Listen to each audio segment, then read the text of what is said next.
Deep Water is a psychological thriller that unfolds with a quiet, unsettling confidence, drawing the audience into a marriage that looks perfect on the surface, but hides something far more dangerous underneath. Set in an affluent, sunlit environment that contrasts sharply with its dark emotional core, the film explores the idea that intimacy can be weaponized and love can become a game of control. Rather than relying on constant action or loud suspense, the story builds tension slowly, using silence, glances, and unspoken truths to create an atmosphere where every interaction feels loaded with meaning. From the very beginning, there is a sense that something is wrong, even if it is never stated outright, and that unease becomes the foundation of the entire experience. At the center of the film is a married couple whose relationship operates on a fragile, dangerous balance.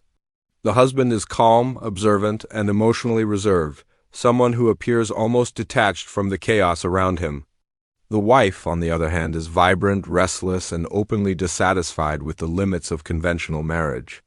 Their dynamic is immediately unusual, defined by an unspoken agreement that allows her to pursue relationships outside the marriage while he remains outwardly passive.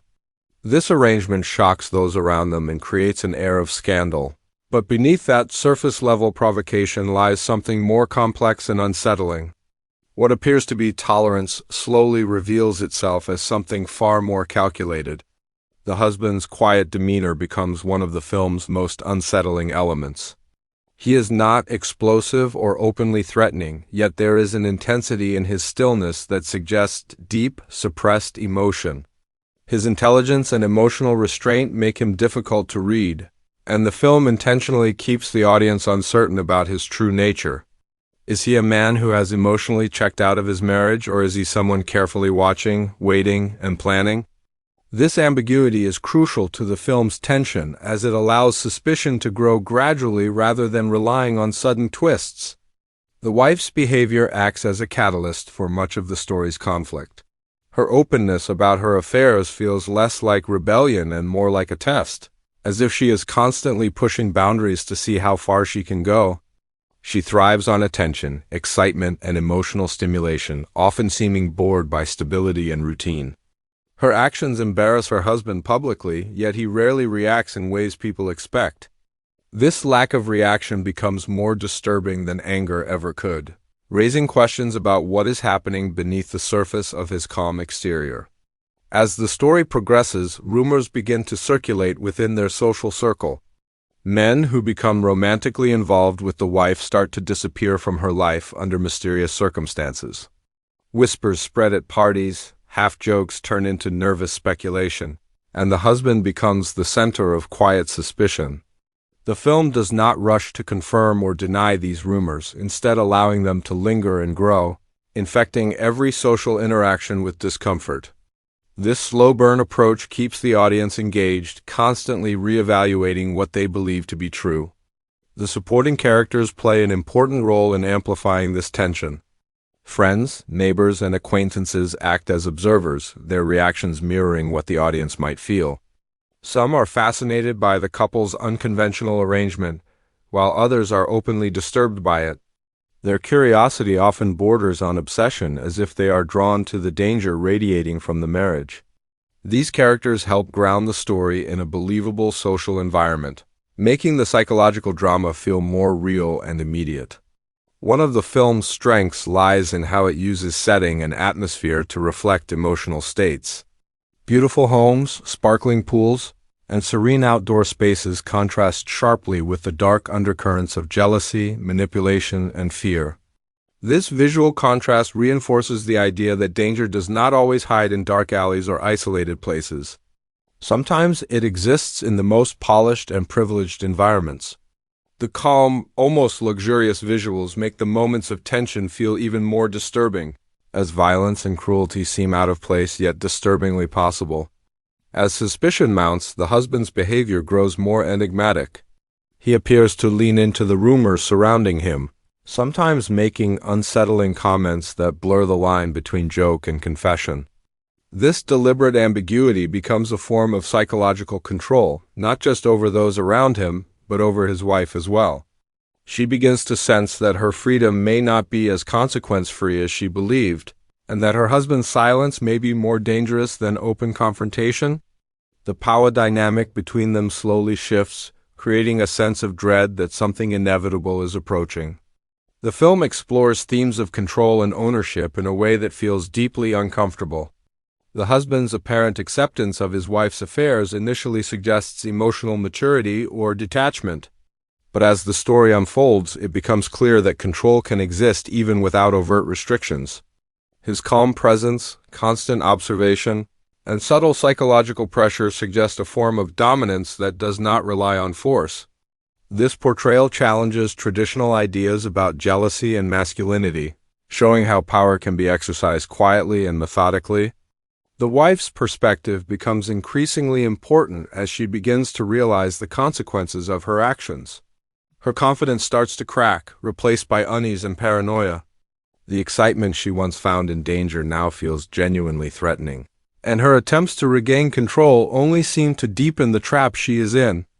This shift adds emotional complexity to her character, transforming her from a provocateur into someone struggling to understand the reality she helped create. The pacing of the film remains deliberate throughout, resisting the urge to provide quick answers. Scenes are allowed to breathe, with long pauses and understated performances doing much of the work. This restraint makes the moments of confrontation more impactful, as tension has been building quietly beneath the surface for much of the runtime. When events finally escalate, they feel earned rather than sensational, reinforcing the psychological realism of the story. Sound design and music are used sparingly, often giving way to silence. This lack of constant musical guidance forces the audience to sit with their discomfort, heightening awareness of small sounds and subtle shifts in tone. When music does appear, it underscores emotional transitions rather than dictating how the viewer should feel. This approach aligns perfectly with the film's emphasis on psychological tension over traditional thrills. As the narrative moves toward its later stages, the truth behind the rumors becomes increasingly difficult to ignore. Evidence accumulates and coincidences begin to feel deliberate rather than accidental. The husband's role in these events remains just ambiguous enough to maintain suspense, but the emotional impact is clear. The marriage, once defined by a strange sense of freedom, now feels like a cage built from manipulation, fear, and unspoken threats. The film's climax is unsettling not because of its scale, but because of its inevitability.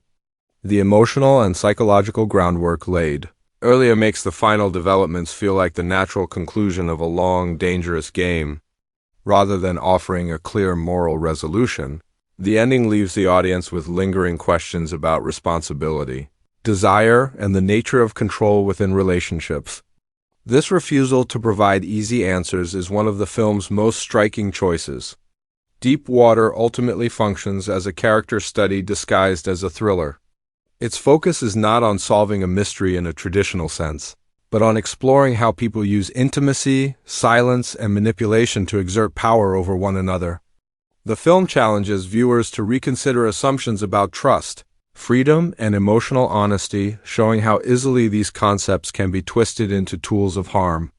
The performances are central to the film's impact, relying on restraint rather than exaggeration. Small changes in expression, posture, and tone convey shifts in power and emotion more effectively than dramatic outbursts ever could. This subtlety makes the characters feel disturbingly real, as if they could exist just beyond the screen. Their flaws are not exaggerated for entertainment, but presented in a way that feels grounded and unsettling. Over time, Deep Water has sparked discussion because of its willingness to sit in discomfort. It does not aim to comfort the audience or provide clear heroes and villains. Instead, it invites viewers to observe, judge, and question their own reactions. Sympathy shifts repeatedly, and moral clarity remains elusive, reflecting the messy reality of human relationships. The film's lasting impression comes from its atmosphere rather than its plot mechanics. Long after specific events fade, a feeling of unease remains, anchored by the idea that the most dangerous conflicts often happen behind closed doors, hidden beneath smiles and social niceties. This psychological residue is what makes the story linger in the mind, encouraging reflection rather than simple consumption. In the end, Deep Water stands as a reminder that thrillers do not need constant action to be effective. By focusing on character, tension, and the slow unraveling of trust, it creates a chilling portrait of a relationship defined by games, secrets, and quiet cruelty. Its power lies in what is left unsaid, making it a film that continues to provoke thought and debate long after the final scene fades.